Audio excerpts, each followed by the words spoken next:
front. I finna cook.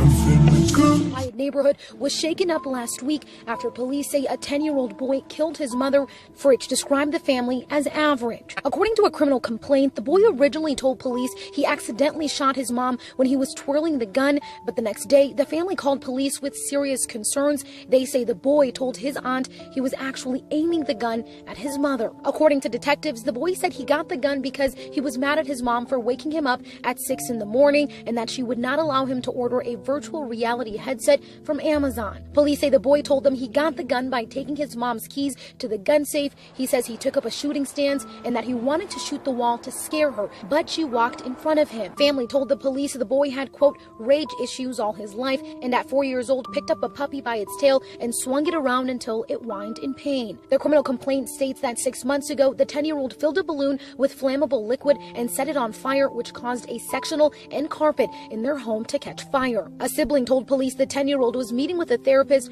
who gave him a concerning diagnosis that led his mother to place cameras inside their home. The cameras were unplugged 2 weeks ago. A family member told police, quote, they felt bad for not stepping in earlier because they knew that eventually something bad was going to happen. This morning, we asked Mayor Kevlar Johnson about the charges the 10-year-old is facing. Anytime there's violence that happens in Milwaukee, whether it's committed by somebody who's 10 years old or much older than that, that gives me pause. I don't want to see anybody hurt or lose their lives in the city. In this particular case, I don't have the details just yet. This is something that is just coming to my attention just this week. She makes a couple mistakes as leaving her keys.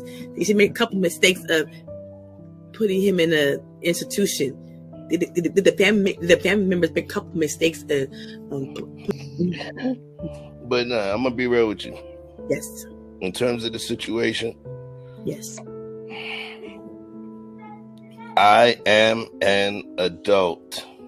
Yes. I am responsible for what my child learns for their rearing. Yes. As a leader, I have to, everything falls upon leadership. Mm-hmm. Everything rises and falls upon leadership. What was it that I did to spoil the child?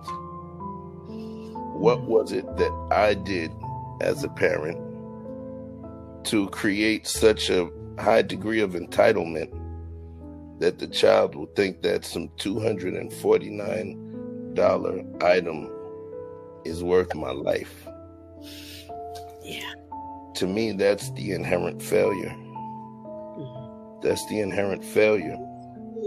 So now there's a couple of pieces in there. What do I as the parent do? Or what did I as a parent do?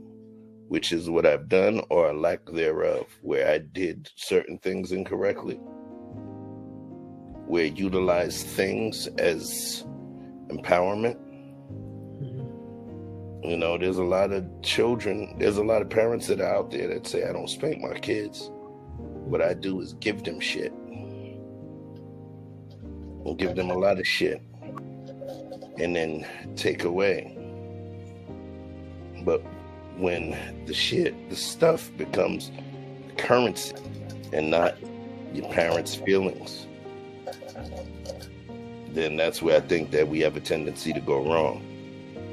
This kid went and deleted mom. Yes. For something. We list the age of consent, the age of adult-based understanding at minimum in this country at 18. Yes. For marriage at minimum 16 in certain states. Mm-hmm. How is it that we're arbitrarily able to assign consent in order to try people as adults in certain situations? I'm going to say this, it may come across the wrong way, but it's okay. When your kids, teenagers are assholes. I've been one. Mm-hmm. You too. 10-year-olds are bigger ones. But the thing is, they're allowed to be. That's the point of their formative years. That's prepubescent development. We're trying 10-year-olds as adults now. How are we able to assign a level or degree of maturity to that person? I want to understand what the litmus test was. I want to understand what the science was to be able to state that this person's brain operates, functions, disseminates thought, creates thought patterns, how the synapses pop. I want to understand the science behind how they made that determination. Or is it just based on the horrific nature of the crime itself or the presumed motive for the crime? How do they determine that? This is a 10-year-old, a 10-year-old. Anybody that's had a 10-year-old, you know the dumb shit 10-year-olds do and say. I got scars from when I was 10 years old. I could have died when I was 10 years old. Well, I mean, for me, it was more than what he done. He's been acting out since he was 4 years old. He's been aggressive. They did say that he blew up, hurt a cat. He put something in a balloon. So, I think the mother was still trying to help her child, but personally, he should have been in an institution for behavior. I think he should be in a juvenile hall until he's at least 21. You want him jailed until he's 21? Until he's 21, yes. Jailed? No, the juvenile hall, the juvenile system. You become an adult at 18. Okay. Juvenile system ends after 17 and a half because technically you're within your 18th year. So once after you're 17 and a half, you're out of the juvenile hall system. You're in the adult system. But I'm just asking to make sure I understand. You're stating that you would like him imprisoned until he's 21. That means that from basically 11 years. Do you think that him being within a psychiatric facility with people that are equipped to understand the traumas and the potential fixes for some of the psychological issues he possesses, do you believe that would make more sense as opposed to him being imprisoned? That's fine too, but till he's 21. I mean, you're saying till he's 21, like you're saying that.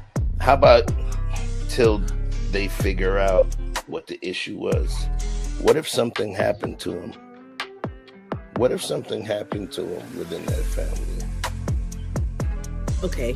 You ever thought about that? He was exhibiting certain behaviors. You know, yeah. He was filling balloons with flammable materials at a young age. Yes. Right.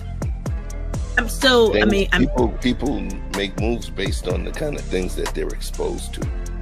True. You know, I'm glad that there may be a particular theme that everything's kind of going congruent to, which is our responsibility, the personal accountability. Yeah. What is it that my child is exposed to? What is it that my child is exposed to?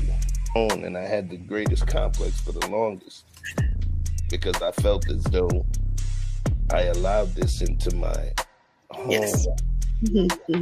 And I didn't even realize. I thought it was just innocuous. And then to see my 4.5-year-old in front of a mirror, you know, y'all know the way when y'all pull the drawers in the crack of your ass and make it look like tongue.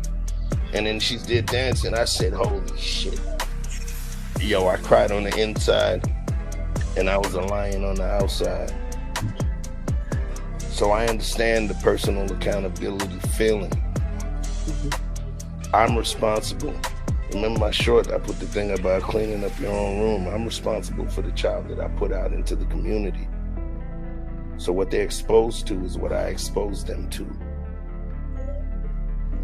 So what the hell was this kid exposed to? Yes, I agree with that. A lot of investigation that has to take place. This child was exposed to some stuff. I need, in the words of Victor Free's music, needs more information.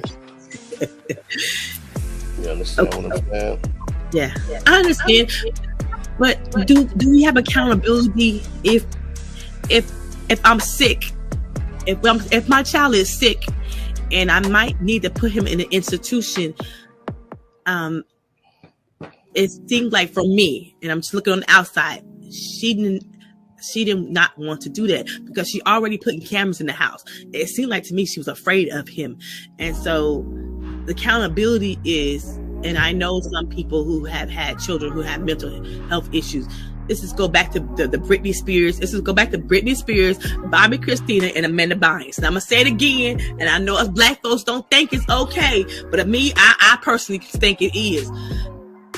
Why is Britney Spears and Amanda Bynes is still alive and Bobby Christina ain't? What's the difference?